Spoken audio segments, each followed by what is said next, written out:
Y bien, estamos ahora con Klaus Schmidt-Hebel, que él es catedrático de la Universidad Católica de Chile y ha venido a participar en estas reuniones preparatorias de la gran reunión anual del Fondo Monetario Internacional y del Banco Mundial, que como sabemos se va a realizar en octubre en Lima. Klaus, ¿qué tal? ¿Cómo estás? ¿Cómo te va? Muy bien, muchas gracias, encantado en estar con usted. Bien.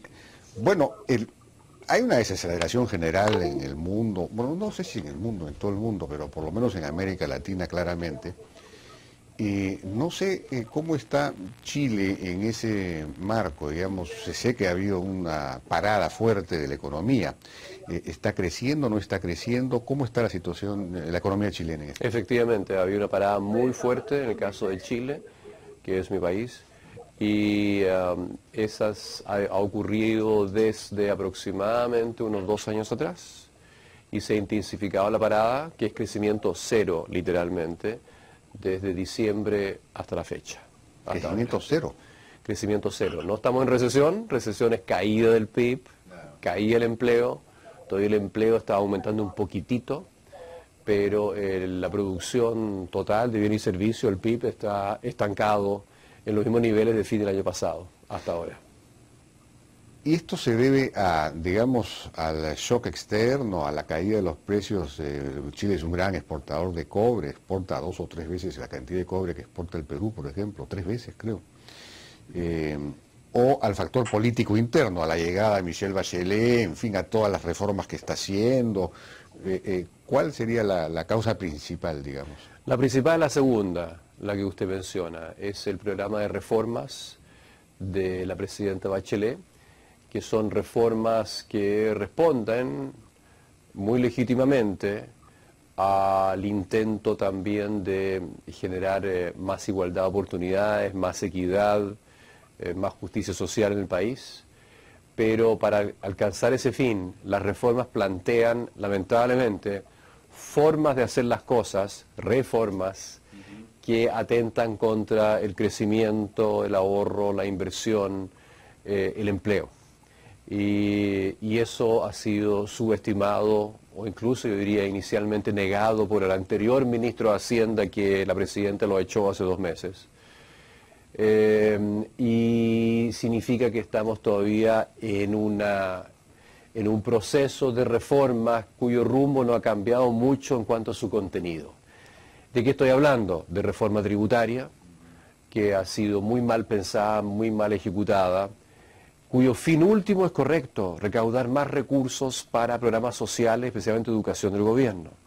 Pues la forma de hacer esa reforma ha dañado la confianza, el crecimiento, la inversión, el ahorro. Antes de entrar, digamos, al detalle de las reformas, pero, digamos, Chile es un gran exportador de cobre, Así y el es. precio del cobre ha caído desde hace 1 año y medio, más o menos, no sé exactamente de cuándo, y eso tiene que haber golpeado, tiene que ser una de las causas también de la desaceleración. Es una causa, pero muy secundaria, porque Chile tiene en común con el Perú que efectivamente exportamos ambos países mucho cobre, y como usted dijo correctamente, en volumen todavía Chile un poco más que el Perú, pero hay una gran diferencia con el Perú, y esa es que nosotros importamos todo nuestro petróleo.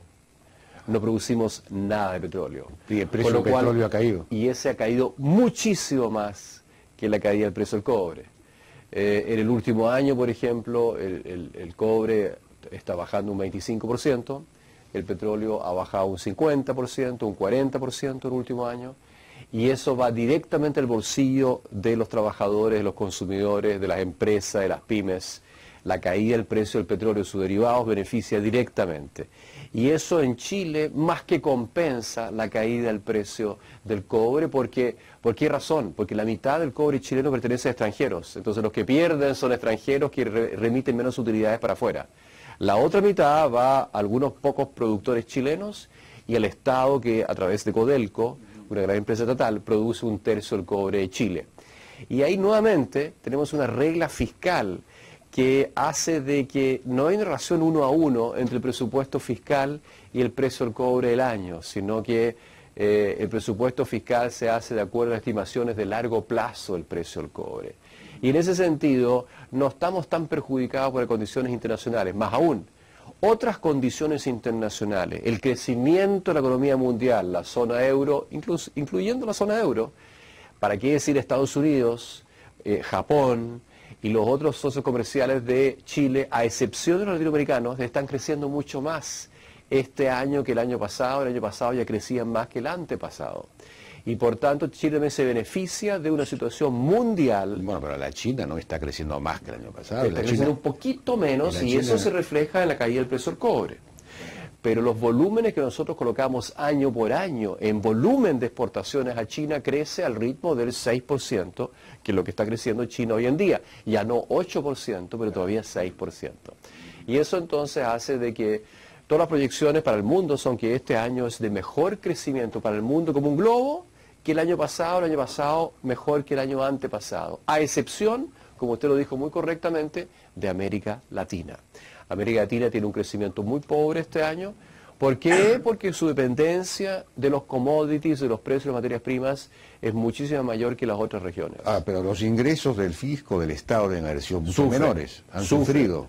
Sufren, pero el gasto fiscal en Chile, por nuestra regla fiscal, se rige por la estimación de largo plazo del precio del cobre y no por la caída dentro del año del precio del cobre. A eso voy yo. Se amortigua esta caída. Que tienen políticas contracíclicas, digamos. Tenemos políticas contracíclicas a través de una regla fiscal que la tenemos hace 15 años. ¿Y eso está funcionando, esa política? Perfectamente bien. Perfectamente bien. O sea que, digamos... Muy recomendable para otros países, por lo demás. Sí. Digamos, este año están gastando más de los ingresos que tienen, gracias... Así es. El año pasado terminamos con un presupuesto de déficit fiscal de 1%, y este año el déficit fiscal va a ser de 3 o 3,5%, porque se nos están cayendo al fisco los ingresos por el cobre. Pero tienen pues un ahorro fiscal que les permite sostener Tenemos un gran ahorro fiscal. La posición neta en los activos y pasivos del Estado son cero. Vale decir, nuestra deuda, que es moderada, pública, es compensada más o menos exactamente por nuestros ahorros en fondos soberanos invertidos en el resto del mundo. Pero entonces no deberían tener, digamos, un crecimiento cero, porque además... No, el crecimiento cero es por otras razones, no es por lo externo. El Estado, entiendo, está gastando... Además, hay una política de gasto específica de este gobierno para tratar de reactivar la economía, ¿no? Y por eso... Se ha incrementado el gasto público de una manera... Exactamente. Hay dos razones por las cuales este debería ser un año de extraordinario crecimiento. La expansión fiscal, que le agrega un par de décimas al crecimiento este año, y la caída del precio del petróleo, que le va directamente a los bolsillos del sector privado, claro, y de los consumidores. Y eso, por tanto, compensa, pero solo parcialmente, los efectos sobre incertidumbre y los efectos sobre menor retorno esperado de los inversionistas por los mayores impuestos de primera categoría a las empresas, que han subido mucho, de 20-27%, gradualmente lo hacen, y por las incertidumbres de las nuevas y futuras reformas que están todavía anunciadas, pero aún no realizadas, como por ejemplo una asamblea constituyente, eventualmente una nueva constitución, y eso genera una gran incertidumbre, claro, y por tanto la inversión en Chile no se ha parado. Se retrae. La inversión se retrae, no es que haya crecimiento cero inversión, es crecimiento negativo. Hemos tenido 6-7 trimestres consecutivas de inversión negativa, de crecimiento de la inversión negativa. Estamos en materia de inversión, estamos en plena recesión desde hace un año y medio. Hay una reforma laboral también que... La reforma laboral, exactamente, que se está discutiendo estos días en el Senado, después de que una primera versión ha sido aprobada por la Cámara de Diputados. El Senado la discutiendo estos días, y que es una reforma que refuerza enormemente el poder de los sindicatos, encarece la contratación del empleo formal y va a llevar a más informalidad y a reemplazar trabajo por capital en los procesos productivos. Y en educación, ¿qué es lo que están haciendo? Porque también hay una reforma en educación. En educación hay 3 elementos distintos. Un elemento que ya fue aprobado como ley en enero, y que básicamente implica estatizar buena parte de la educación provista por sostenedores privados a nivel primario y secundario a los chicos, y que son colegios particulares que le pertenecen a personas privadas que tenían fines de lucro y que reciben un subsidio del Estado para atraer a chicos, ¿no es cierto?, de sectores vulnerables o sectores de bajos ingresos. Eso se ha prohibido por ley, el lucro. Se ha prohibido a su vez la selección en los chicos que van a esos colegios, y eso va a destruir la provisión privada y significa estatizar ese segmento de la educación, cosa que no garantiza en absoluto, todo lo contrario diría yo, que la calidad de la educación primaria, secundaria y futura aumente.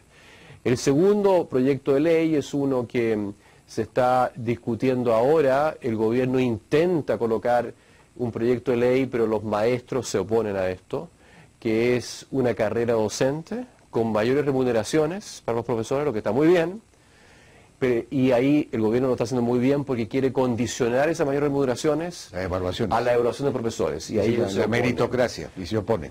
Y ahí se oponen. Ahí eso es algo universal, pasa en todos los países, lo hemos escuchado en otros países, quizás el de ustedes también, no sé. No, pero acá también pasó lo mismo, pero aquí se logró, acá digamos, se logró imponer. En Chile no lo estamos logrando. Esta es una buena ley, es una buena reforma.